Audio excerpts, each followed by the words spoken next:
14 years ago, on a stormy November night, my father looked me in the eye and said, "Get out, I don't need a sick daughter like you." I was 15, soaking wet with nowhere to go. The reason? My younger sister told a lie. A calculated, deliberate lie that my parents believed without question. And just like that, I was erased. 3 hours later, police called them to the hospital. I'd been hit by a car. When Dad walked into that hospital room and saw who was sitting by my bed, his hands wouldn't stop shaking. You can't be here. How did you?" The woman sitting there was Dr. Diane Harper, one of the most respected professors in the state. She'd found me on the side of the road and saved my life. That night changed everything. Last month, I stood on stage at my sister's graduation ceremony as the keynote speaker. My parents had no idea I was coming. Before I tell you what happened when they saw me, please take a moment to like and subscribe, but only if you genuinely enjoy this story. Also, I'd love to know where you're watching from and what time it is there. Drop a comment below. Now let me take you back to where it all started. My name is Avery Mitchell. I'm 29 years old. I learned early that in our house, Chloe's tears were louder than my achievements. When I was 11, I won first place at the regional science fair. My project on water filtration systems beat out 35 other students. I was so proud. I ran home with the blue ribbon clutched in my hand, burst through the door and found Mom in the kitchen. "I won," I shouted. She smiled, hugged me. "That's wonderful, sweetheart." Then Chloe walked in from dance practice. 8 years old, face red, tears streaming. I messed up my arabesque, everyone laughed at me. Mom's arms left me, she knelt down, pulled Chloe close. "Oh baby, it's okay, you'll do better next time." I stood there holding my ribbon. Nobody asked to see it, that was the pattern. Chloe needed more attention. Chloe was sensitive. Chloe required careful handling. I learned to celebrate quietly, to need less, to take up less space. By the time I was 14, I'd stopped showing them my report cards. Straight A's didn't compete with Chloe's C+ drama. When I got accepted into the prestigious summer science camp, I was thrilled. Full scholarship, 3 weeks studying environmental science with actual researchers. Dad looked up from his phone. "That's nice, Avery." Chloe burst into tears. "Why does she get to go away?" "That's not fair." Mom squeezed Chloe's shoulder. "Avery, maybe you could skip it this year. Your sister needs." "I need you here," Chloe finished. "I didn't go to the camp. They said it was about family unity, about being understanding, about being the bigger person. I learned to be small, quiet, undemanding. But the breaking point was coming. I just didn't know it would arrive in a storm. The lying started small. Chloe, 10 years old now, would borrow my things without asking. When I'd mention it gently, always gently, she'd deny it. "I never touched your sweater." Even when it was literally on her bed, Mom would sigh. "Avery, don't start fights." Then money went missing from Mom's wallet, $60. Chloe said she saw me near Mom's purse that morning. I hadn't been, I'd left for school early. Dad called me into his study. "Did you take money from your mother?" "No, I didn't." "Chloe says you did." "Chloe's lying." His jaw tightened. "Don't accuse your sister." "But I didn't." "Enough." His voice cut through mine. "I'm disappointed in you, Avery. I thought you were better than this." I lost my phone for a month and the science camp opportunity I'd been promised for the following summer gone. "We can't trust you with independence right now," Mom said. Chloe watched from the stairs. When our parents weren't looking, she smiled. That stolen $60 was just a test run. Chloe was learning she could get away with anything. The pattern escalated. A broken vase, my fault. A failed test Chloe didn't study for. I should have helped her more. A rumor at school about Chloe cheating on a quiz. I must have started it. I stopped defending myself. What was the point? They believed her tears over my truth every single time. By 15, I felt like a ghost in my own house. Present but invisible, there unless they needed someone to blame. I started spending more time at the library, at school, anywhere but home. I told myself I just needed to survive until college. 2 more years. I could make it 2 more years. I was wrong. November, junior year, everything felt heavy that week. There was a boy at school named Tyler. He was in my AP biology class. Nice guy, terrible at keeping up with the material. He'd asked me for help a few times and I'd stayed after class to walk him through cell respiration and genetics. That was it, just homework help. Chloe had a crush on him, massive, obsessive crush. She'd walked past my classroom just to see him. She'd practiced writing Chloe Mitchell Walker in her diary. I'd seen it once when I went to return her borrowed pen. On Tuesday, Tyler caught me at my locker. "Hey, thanks for the help yesterday, you really saved me," I smiled. "No problem. Maybe we could study together sometime for the midterm." "Sure, library works." "Cool." He walked away. I turned and saw Chloe 20 feet down the hall staring, her face pale. That night at dinner she barely spoke, just pushed food around her plate. Mom kept asking if she felt okay. Chloe would shrug, say nothing. I should have known silence from her was more dangerous than her tears. On Thursday, our school hosted a guest speaker for a career outreach event, Dr. Diane Harper, a professor from Westfield University. She spoke to our science group about educational equity research. I stayed after to ask questions. She seemed impressed. "You have a curious mind," she said, handing me her card. "Don't let anyone dim that light." I smiled, thanked her, had no idea she would save my life. A few days later, that Saturday, the storm warning started. Big one coming. Everyone was preparing, stocking up, battening down. Chloe still wasn't talking to me, wouldn't even look at me. I remember thinking, at least I'll have the weekend to catch up on homework in peace. I had no idea what she was planning. Saturday night. The rain started around 6 o'clock. We ate dinner in near silence.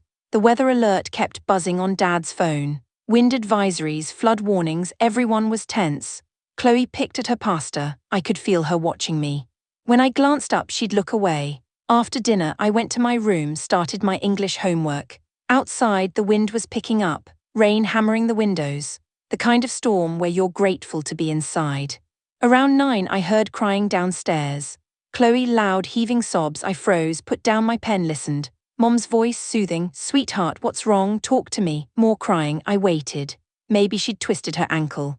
Maybe she'd failed another test. Maybe. "Avery," Dad's voice, sharp, angry. "Get down here now." My stomach dropped. I walked downstairs slowly. Each step felt heavy. Chloe was on the couch, face buried in Mom's shoulder. Mom was stroking her hair. Dad stood by the fireplace, arms crossed, face red. "What's going on?" I asked. Chloe looked up, eyes swollen, tears streaming. She looked at me, and for just a second, less than a second, I saw something else behind those tears. Something cold, then it was gone. "Tell her what you told us," Dad said. His voice was ice. Chloe's lip trembled. "Why do you hate me so much?" "What?" I stepped closer. "I don't hate you." "Then why?" She hiccuped, sobbed. "Why have you been spreading rumors about me at school?" My mind went blank. What rumors? About me and Tyler, about me cheating on that quiz, about me being a liar. The floor tilted. "Chloe, I never." "Don't lie to her," Mom said quietly. "Just don't." I didn't know what she was talking about, but I was about to find out, and it would cost me everything. "I didn't spread any rumors," I said, my voice shook. "I don't know what you're talking about." Chloe pulled out her phone, hands trembling. "Then explain this." She showed Mom a screenshot, some group chat, messages I'd supposedly sent, vicious stuff about Chloe, things I would never say. "But there was my name, my profile picture." "I didn't write those," I said. "Someone's using my account." "Stop," Dad's voice cracked like thunder. "Just stop lying." "I'm not." "And Tyler," Chloe whispered. "You knew I liked him. But you've been flirting with him, trying to make me look stupid.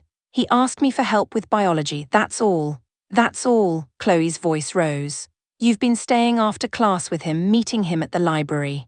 He told his friend he thinks you're pretty. We're study partners. You tried to steal him from me." Chloe was standing now. "And last week, you pushed me on the stairs. Look." She pulled up her sleeve.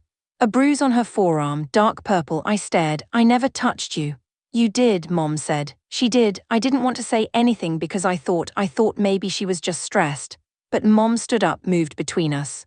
"Avery, this is serious. If you hurt your sister." "I didn't." "Then how did she get that bruise?" Dad demanded. "I don't know, maybe she did it herself." The words hung in the air. Chloe's eyes went wide, fresh tears. "You think I'd hurt myself just to frame you?" "Yes," I was shouting now, desperate. "Yes, because you do this, you lie, you've been lying about me for years." Dad took a step toward me. "Is this true, Avery?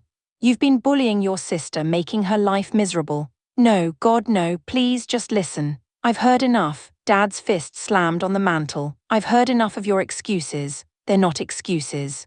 Please just let me explain." "There's nothing to explain." Mom's voice was quiet, disappointed. "I thought we raised you better than this."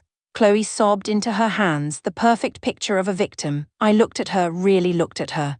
And for a moment she looked back, and she wasn't crying anymore. Her eyes were dry, calculating. "You're lying," I said, barely a whisper. "I'm not," she said, and her voice didn't shake. "You are.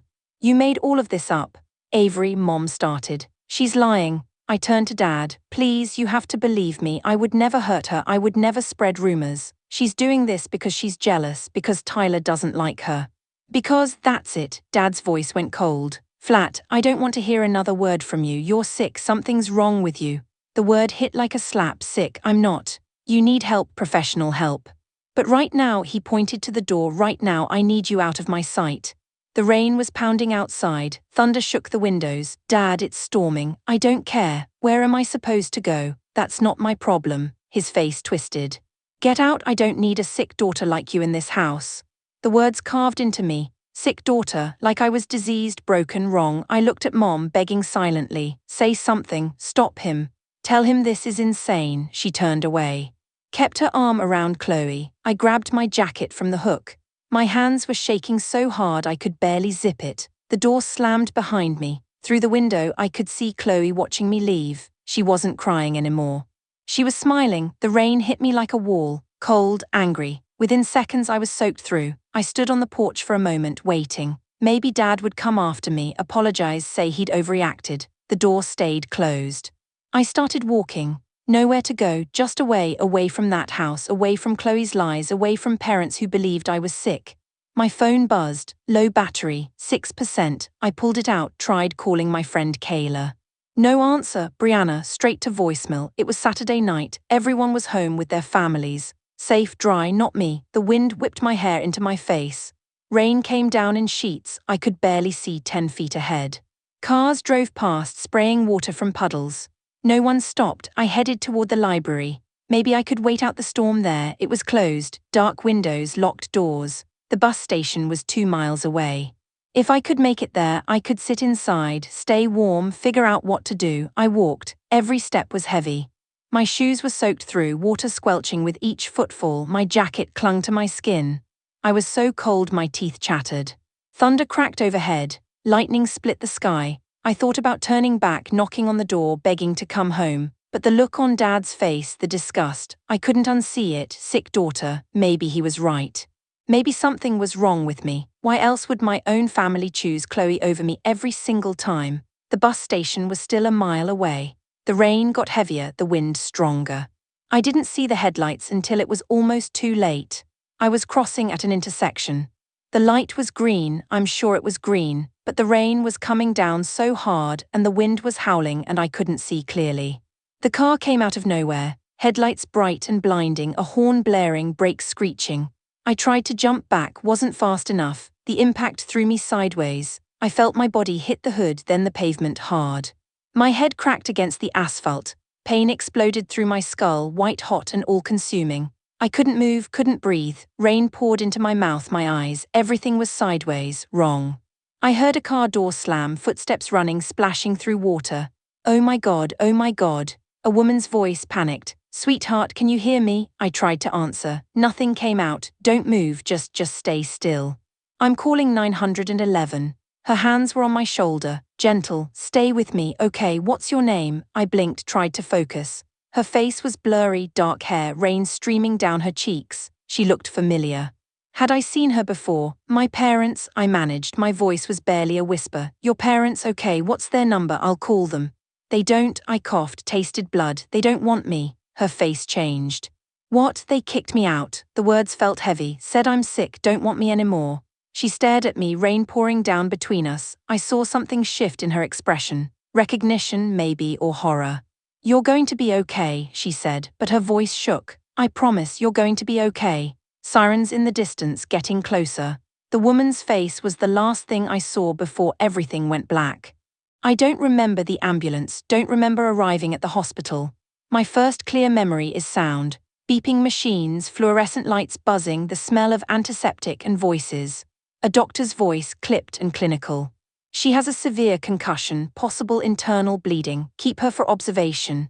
Then another voice, the woman from the accident, firm and insistent. "I'm not leaving her alone." I tried to open my eyes, too heavy, everything hurt. "I'm staying," that same voice. Firm now, not panicked anymore. "Ma'am, are you family?" I'm the one who hit her with my car. I'm staying until her parents arrive. Time passed, I drifted in and out, voices came and went. At some point I heard new voices, familiar ones. We're Avery Mitchell's parents. Dad, he sounded strained. Mr. and Mrs. Mitchell. The woman's voice again, cold now, professional. I'm Dr. Diane Harper. A pause. Recognition clicking. You're a professor at Westfield University. Mom said, I am Dean of Graduate Studies actually. Her tone could cut glass. I'm the one who hit your daughter with my car tonight. It was an accident, Dad said quickly. We don't blame. She ran across the road in the middle of a storm. She was soaking wet, alone at night. She's 15 years old, Dr. Harper's voice rose. Why was she out there? Silence.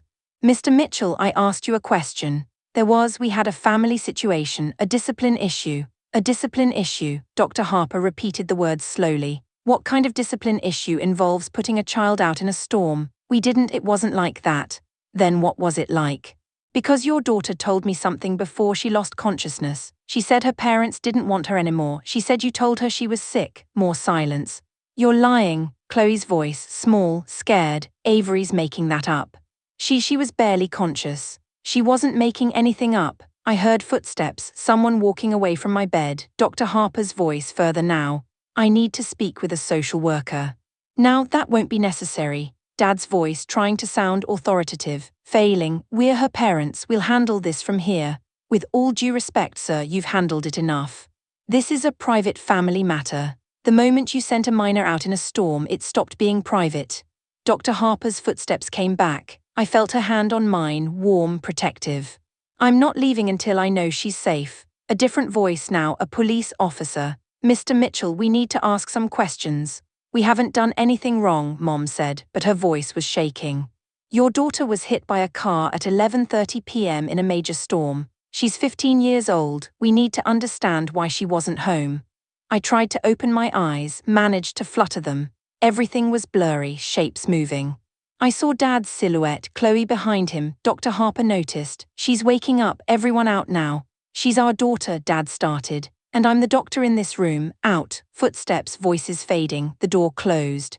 I felt Dr. Harper lean closer, her hand squeezed mine gently. You're safe now, she whispered. I promise you're safe. I wanted to believe her, but safe was a foreign word. I hadn't felt safe in years. I closed my eyes again. Let the darkness take me. When I woke up 3 days later, my parents were gone. Dr. Harper was still there. She'd kept her promise. She hadn't left me alone. The concussion was severe. I spent 5 days in the hospital. Dr. Harper came every day, brought books, sat by my bed, talked to me about college, about science, about futures I'd never imagined. My parents visited once, brought a bag of clothes, some schoolwork. They stood at the foot of my bed, uncomfortable, strangers. We're glad you're okay, Mom said. Dad nodded. You gave us quite a scare. Neither said sorry, neither explained, neither asked if I wanted to come home. Chloe had been there that first night but never came back after that. On day 5, a social worker came. Her name was Sandra. She had kind eyes and asked questions in a gentle voice about my home, my family, what happened that night. I told her everything. Chloe's lies, my parents choosing her, the words sick daughter. Sandra listened, took notes. Avery, you have options, you don't have to go back. Where else would I go? Dr. Harper knocked on the door, stepped in. She could stay with me, I stared at her. What? Foster placement, temporary until we figure out something permanent if you want. She looked at Sandra. I've already started the paperwork. Why would you do that? My voice cracked. You don't even know me. Dr. Harper sat on the edge of my bed. Because someone once did it for me. When I was 17, my family kicked me out. A teacher took me in, changed my life. She touched my hand. You're brilliant, Avery. You have potential most kids never dream of. Don't let anyone tell you you're sick. Don't let anyone dim that light. I started crying, couldn't help it. I'll understand if you want to go home, Dr. Harper said softly. But if you want something different, I'm here. I made my decision in that hospital room. I chose different. 6 months later, I was a different person. Same name, different life. Dr. Harper's house was quiet, organized, full of books and plants and soft classical music. She gave me the guest room, said I could decorate however I wanted. I transferred schools, started fresh. No one knew about Chloe, about my parents, about being the sick daughter. I was just Avery, smart, focused, finally free to breathe. Dr. Harper, Diane, she insisted I call her, exposed me to a world I'd never seen. University lectures, research symposiums, dinners with professors discussing policy and equity and change. Education is freedom, she'd say. Knowledge is power, no one can take that from you. I threw myself into school. Straight A's weren't just grades anymore, they were proof. Proof I wasn't sick, wasn't broken, wasn't wrong. Diane taught me about grant writing, about scholarships, about systems that help kids like me, kids from difficult situations, kids who need a second chance. You're going to do something important someday, she told me once over dinner, pasta and salad, normal, safe. I can see it. I thought about my old family sometimes, wondered if Chloe ever told them the truth. If Dad ever regretted those words, if Mom ever stood up for me, but mostly I didn't think about them at all. I heard things through mutual friends. Chloe was doing fine, still the golden child, still the center of attention. My parents had removed all my photos from the house like I'd never existed. Good, I thought, let them erase me, I'm building something better. By my senior year I had a plan. College, major in education policy, build something that would help kids who fall through the cracks, kids whose families fail them. I was going to turn my pain into purpose. College was a blur of study sessions and late nights and slowly learning to trust again. I got a full scholarship to a prestigious university. Diane's recommendation letter was glowing. I majored in education policy and social justice, minored in psychology. I wanted to understand systems, why some kids got help and others fell through cracks wide enough to swallow them whole. Summers I interned at non-profits, grant-writing organizations, youth advocacy groups. I learned how money moved, how programs started, how to turn empathy into action. I graduated summer come Lord. Diane cried at my ceremony. I'm so proud of you, she whispered. So incredibly proud. I got hired immediately as a research coordinator at a university education department, Diane's university, actually. Different building, professional distance, but still connected. At 25, I had an idea. A scholarship program for students from difficult family situations. Kids who'd been kicked out, abused, neglected, kids who needed a second chance. I called it the Second Chances Scholarship. Original, I know, but clear. Diane helped me write the grant proposals. We secured funding from 3 organizations, launched the program at 1 university as a pilot, then 2 universities, then 6. By the time I was 27, we'd awarded over $215,000 in scholarships, helped 49 students stay in school, stay alive, stay hopeful. Media started paying attention, local newspapers, education journals. I gave interviews, spoke at conferences, always told my story vaguely. A 15-year-old girl who was told she didn't belong, never named names. One day my colleague James Carter knocked on my office door. Avery, you're being considered for keynote speaker at a graduation ceremony. Which university? Lakewood University. My stomach dropped. I stopped, breathed. That's my sister's school. James blinked. You have a sister? Not anymore, I said quietly. But yes, she graduates this spring. James sat down. Do you want me to decline on your behalf? I stared at my desk, my hands, the scholarship applications stacked in neat piles. 49 students, 49 second chances. What's the theme? I asked. Resilience and educational equity. President Coleman specifically requested you, said your work embodies everything the ceremony should represent. My work, the scholarship program born from being thrown away, from being called sick. Would I have to? I paused. Would I have creative control over my speech? Complete control, they just want you there. I thought about Chloe sitting in her cap and gown, smiling, probably bragging about her perfect family, her supportive parents, her only child status. I thought about my parents in the audience, proud, oblivious, still believing they'd made the right choice 14 years ago. I thought about standing on that stage telling my story, not for revenge, for closure. I need to talk to Diane, I said. That night over dinner I laid it out. They have no idea I exist in this capacity. No idea I built this. They probably think I'm dead or homeless or I stopped. I don't know what they think. Diane set down her fork. What do you want to happen? I want to close the chapter properly, not with anger, with truth. And if they're hurt, they hurt me first. I met her eyes. I'm not doing this for revenge. I'm doing this because my story matters. Because showing them who I became despite them, that's not vindictive, that's honest. Diane reached across the table, squeezed my hand. Then do it on your terms, with your head held high, show them who you are now. I called James the next morning. Tell President Coleman I accept. I didn't see Chloe in person, but I heard things, saw things. Social media makes ghosts visible. She posted constantly. Her senior year was documented in filtered photos and carefully curated captions. Brunches with friends, study sessions that looked more like photoshoots. The perfect college experience. Can't believe I'm graduating in 2 months, one caption read. So grateful for my parents who supported me every step of the way. Number blessed, number family first. The comments poured in. You're amazing, so proud of you. Your parents raised you right. I scrolled through her profile once, just once, morbid curiosity. There were no photos of me, no mentions of a sister. In her digital universe, I'd never existed. One post caught my attention. Chloe at dinner with our parents. Big smiles, wine glasses raised. Celebrating my graduation with the 2 best people in the world. Love you, Mom and Dad. Dad looked older, grey at the temples. Mom looked tired, but they looked happy, proud. I closed the app. Through old acquaintances, people I'd known before the storm, I heard Chloe was excited about graduation. Big ceremony, all her friends would be there. Her parents were throwing a party afterward. The keynote speaker is supposed to be really good. One friend posted in a group chat I was still accidentally part of. Some researcher who started a scholarship program should be inspiring. Chloe had replied, those speeches are always so boring, but whatever, it's my day. I smiled at that, took a screenshot, saved it, not for revenge. Just for proof that she had no idea, no clue what was about to happen. I wondered if she'd recognize me. 14 years was a long time. I'd changed, grown up, become someone else entirely. Guess we'd find out. I wrote my speech over 2 weeks, drafted, revised, cut, added, read it aloud to Diane a dozen times. Don't mention names, Diane advised. Tell the story, let people connect the dots themselves. The speech opened with statistics, educational inequity, students who fall through systemic cracks. Then it shifted personal. At 15, I was told I didn't belong, that something was wrong with me, that I was too broken to keep.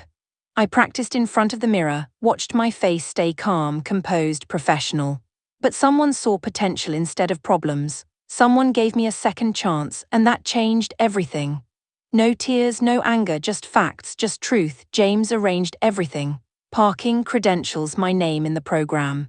Avery Mitchell, director of Second Chances Scholarship Program.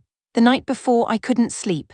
Lay in bed staring at the ceiling, thinking about Chloe, about Dad's voice saying, sick daughter, about Mom turning away.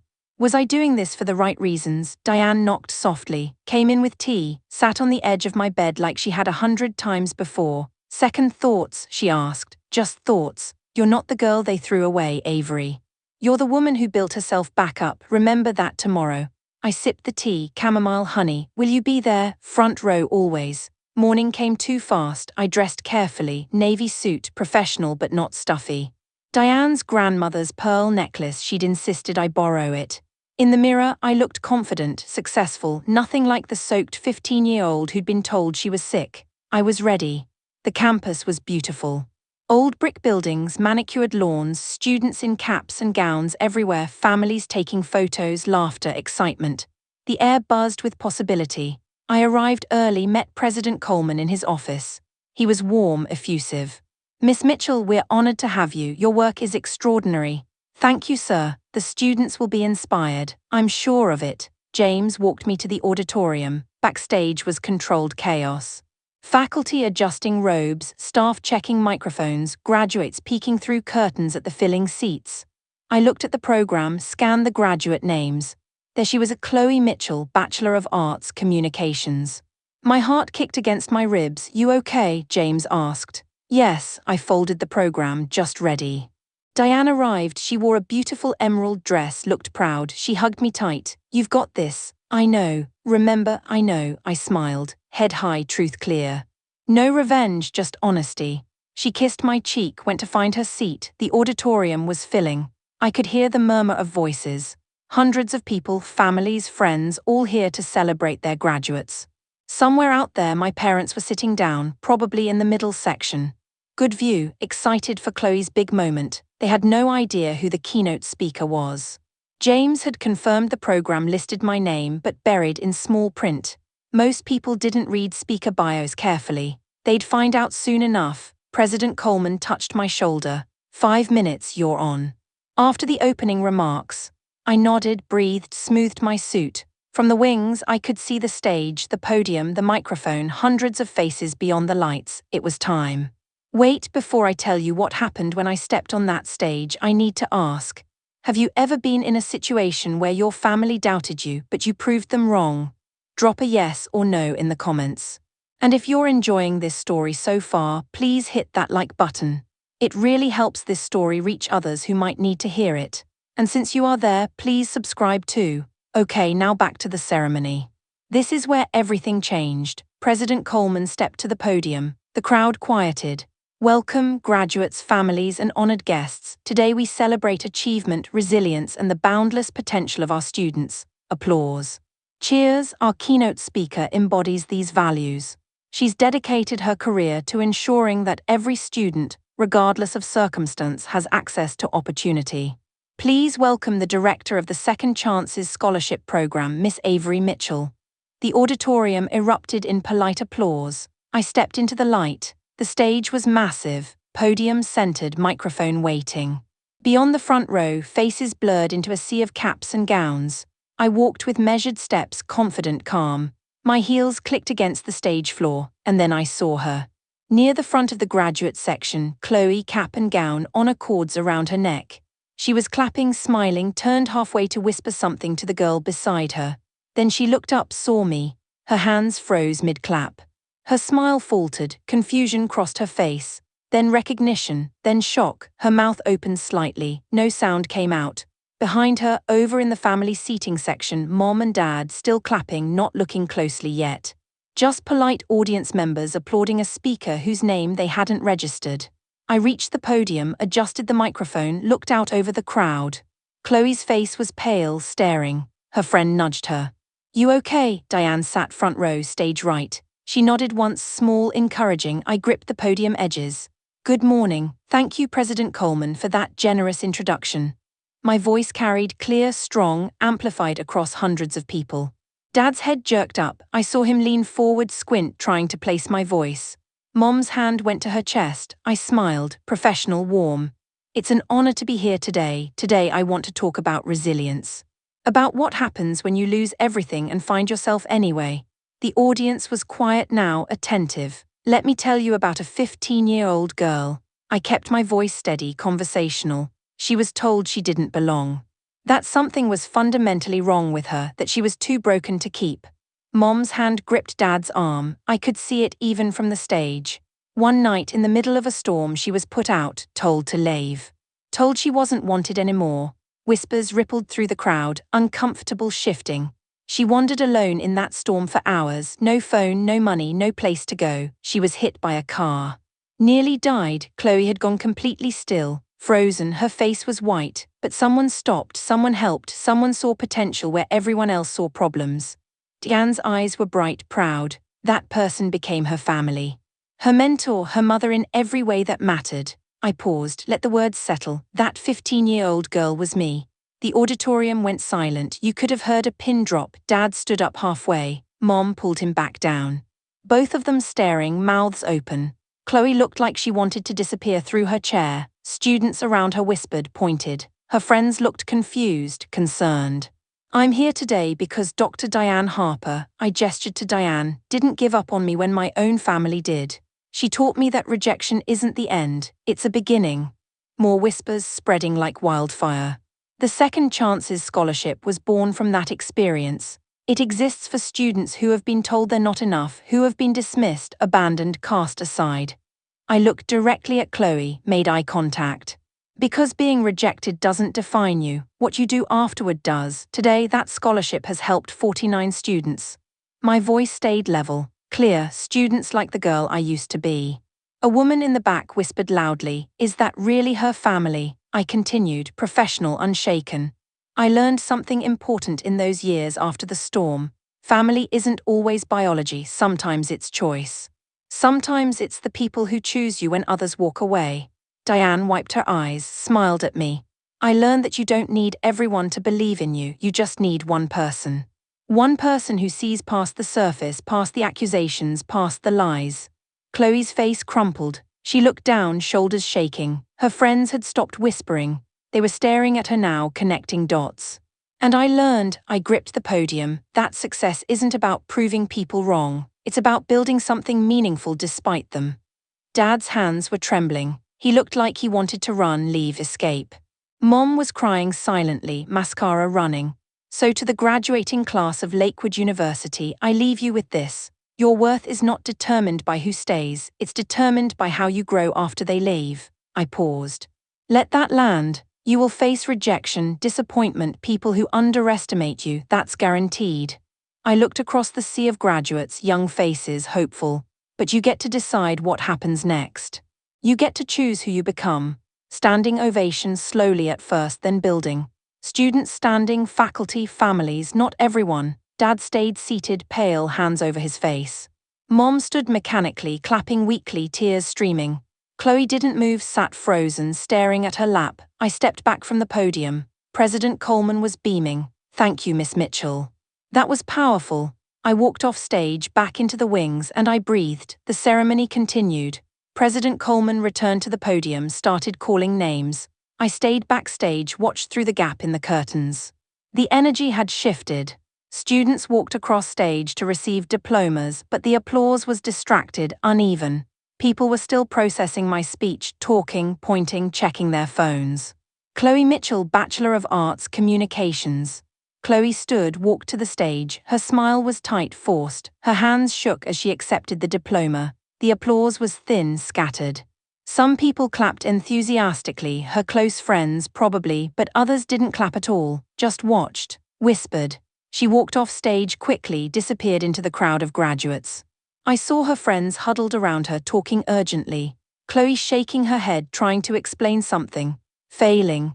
Dad and Mom sat rigid, not talking, not moving, just staring straight ahead. After all the names were called, President Coleman closed the ceremony.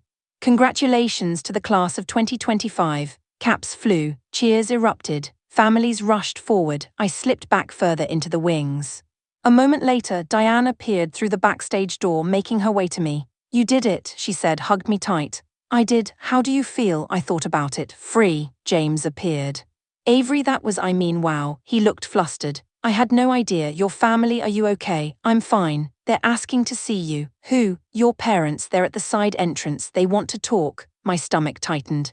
Do I have to? James shook his head. Absolutely not. I can have security. No, I straightened. I'll talk to them on my terms. 5 minutes, that's it. Diane squeezed my hand. I'll be right here. I walked toward the side entrance. Toward the family I'd left behind 14 years ago. They stood by a pillar. Dad's face was grey, Mom's makeup smeared. Chloe hovered behind them, eyes red. I stopped 3 feet away, professional distance. You wanted to talk, Dad's mouth opened, closed. Avery, we didn't know you'd be here. I'm sure you didn't. You look, Mom's voice broke. You look well. I am well. Dr. Harper made sure of that. Diane had followed me, stood slightly behind, protective. Dad's eyes flicked to her, then away. We owe you an apology. You owe me a lot more than that. My voice was calm, level. But an apology is a start. We made a mistake, Mom said. A terrible mistake. We should have listened. You should have protected me. That's what parents do. They protect their children. I kept my hands at my sides, didn't cross my arms. Didn't close off. You chose Chloe's lie over my truth. You called me sick, threw me out in a storm. Chloe flinched, tears rolling down her face. We were wrong, Dad said, his voice cracked. I was wrong. I've regretted that night every day for 14 years. Good. The word hung there sharp. Can we talk? Mom reached toward me, privately as a family. We're not a family, I said it gently, not cruel, just factual. You made that clear 14 years ago. But we can fix it, Dad said desperately. We want to fix it, please. There's nothing to fix. You made your choice, I made mine, we're done. Avery, Chloe's voice, quiet, broken, I'm sorry. I was 12, I was stupid, I didn't think it would go that far. You were old enough to understand what you were doing. Can't we just, no, firm, clear, you made choices for 14 years. Choices to keep lying, to keep me erased, that's not childhood stupidity, that's who you became. Chloe sobbed. Mom pulled her close. I looked at Diane. Can we go? Yes, she linked her arm with mine. Let's go home. We walked away, didn't look back. Behind us, I heard Chloe crying, her dad saying my name. Weak, desperate, I kept walking. Okay, I need to pause here for just a second. That moment, standing there, watching Chloe realize she couldn't lie her way out, it was 14 years in the making. If you've ever had to set boundaries with toxic family members, drop a comment. Boundaries matter. And if this story is resonating with you, please subscribe. I share these stories because I know someone out there needs to hear them. Now, let me tell you what happened in the weeks that followed. The week after graduation, my phone wouldn't stop buzzing. Voicemails from Dad. Please call back, we need to talk, I'm so sorry, we're so sorry, just please. Emails from Mom. Long, rambling, full of apologies and excuses. We were under so much stress. Chloe was going through a phase, we didn't understand what we were doing. I didn't respond, not yet, work kept me busy, scholarship applications poured in, the ceremony had gone viral. Not the whole thing, but my speech. Someone had recorded it, posted it to social media. 75,000 views, then 150,000. Comments flooded in. This woman is incredible. Family isn't blood. It's who shows up, I cried. This is exactly what I needed to hear. But also, anyone know if this is real? What university was this? Need to know what happened to the sister. I ignored them, focused on work. Then an email came from one of Chloe's former friends. Subject line, you deserve to know. Inside, screenshots, group chats, Chloe's friends discussing her, distancing themselves. One message stood out. I can't believe she lied about her sister being dead, that's psychotic. Another, I'm uninviting her from my wedding, I don't want drama. Chloe's carefully constructed social life was crumbling. Part of me felt bad, a small part. The larger part felt nothing, just relief. Diane and I had dinner. Quiet, comfortable. How are you processing? She asked. I don't know. Oh, I paused, searched for the word, free. Like I finally put down something heavy I didn't realize I was carrying.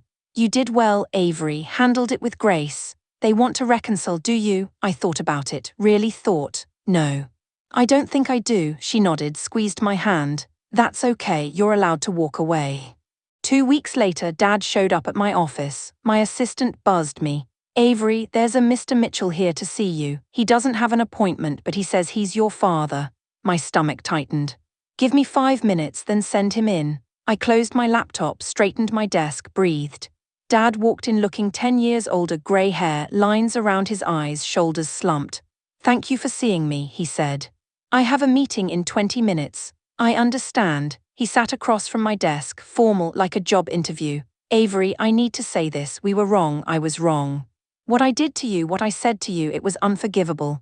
Yes, it was. Chloe told us the truth, finally. Last week she broke down, confessed everything, the lies, the manipulation, all of it. 14 years too late, I know. I know it doesn't fix anything. His hands shook, he clasped them together. But I need you to understand, we've been living with this guilt. Every day, every single day, we look at that empty room, the photos we took down, and we know. We know we destroyed something we can never get back. You're right, you can't. Can you forgive us? I leaned back, considered. Forgiveness isn't the issue, Dad, trust is, and that's broken, shattered. You believed Chloe's lies over my truth. You called me sick, you threw me out in a storm. I know, you don't know. My voice stayed calm, quiet. You don't know what it's like to be 15 and homeless in a storm. To be told by your own father that you're too broken to love, you'll never know. Tears rolled down his face. What can I do? Tell me what I can do. Nothing, there's nothing you can do, it's too late. 3 days later, an email arrived. Subject, I'm sorry. From Chloe, I almost deleted it, finger hovering over the trash icon, but curiosity won. Avery, I know you don't want to hear from me, I know I don't deserve your attention, but I need to say this. I was jealous, so jealous of you. You were smart and capable and people liked you without you even trying. I had to work for every bit of attention I got, and it still wasn't enough. You were always better. When Tyler liked you instead of me, I snapped. I planned the whole thing. The screenshots, the bruise, everything. I knew Mom and Dad would believe me. They always did. I didn't think it would go that far. I didn't think Dad would actually throw you out. When I saw you walking into the storm, I felt sick. But I couldn't take it back. I was too scared, too proud. I've spent 14 years lying to everyone, to myself. I told people you died because it was easier than admitting what I did. I destroyed your life, I know that. And I destroyed my own too. I have no real friends now, nobody trusts me. I lost my job offer because someone from graduation told HR about my family situation. I'm not asking for forgiveness. I don't deserve it. I'm just asking you to know. I'm sorry. I'm so sorry. Chloe, I read it twice, saved it, didn't respond. 4 days later, she sent another, then another, each one more desperate, more broken. After the 5th email, I replied short, final. Chloe, I accept that you were young, but you had 14 years to correct it. You chose to keep me erased. I forgive you for my own peace, but I don't want contact. Please respect that. She stopped emailing. My speech went more viral than I'd expected. A local news station reached out, wanted to interview me about the scholarship program. I agreed, but only if we focused on the students, not my personal story. The segment aired. Local researchers' Second Chances program helps students in crisis. They interviewed 3 scholarship recipients. One girl said, "This program saved my life. Literally, I was about to drop out." Miss Mitchell's team gave me hope. Applications tripled. Funding requests poured in. 3 more universities wanted to partner. Education journals called. "Would you write about your methodology?" A national conference invited me to speak. Equity and education, closing the gap. James knocked on my office door. "You're famous now. How does it feel?" "Weird. I just wanted to help some kids." "You're doing more than that. You're changing systems." The State Board of Education sent a commendation recognition for outstanding contribution to educational equity. And through it all, I saw the ripple effects. Chloe's social media went quiet. No more posts. Her accounts eventually went private. Dad sent one final email. "We are proud of you, even if we have no right to be." I didn't respond. Mom tried calling once, I didn't answer. Old family friends reached out on LinkedIn. Awkward messages. "Heard about your work, so impressive, maybe we could catch up." I declined politely. Meanwhile, Diane was accepted as a keynote speaker at a national conference. "Come with me," she said, "as my guest and colleague." "I'd love to." We flew to Chicago, presented together, stayed in a nice hotel, talked about everything except my biological family. "You've built a good life, Avery," Diane said over dinner. "You should be proud." "I am, because of you." "No," she shook her head. "Because of you, I just gave you a chance. You did the rest." 1 year after Chloe's graduation, my life looked completely different. The Second Chances Scholarship was now in 12 universities. We'd helped 87 students stay in school, stay alive, stay hopeful. I was promoted to senior director, got a corner office, a raise, recognition from people whose names I'd only read in textbooks. I dated someone, a kind man named Nathan, who worked in public policy. It didn't work out, but it ended amicably. I was learning that not all endings had to be painful. Diane turned 60. We threw a party, colleagues, friends, students she'd mentored over the years, people who loved her, chose her, built family around her. I gave a toast to the woman who taught me that family is built, not born. "Thank you for choosing me." She cried, happy tears. I thought about my biological family sometimes. Not often, not painfully. Just thoughts, wondering where they were, if Chloe had gotten help, if Dad still sent unanswered emails. They sent a birthday card once. No message, no explanation, just signatures. "Frank, Linda, Chloe." I put it in a drawer.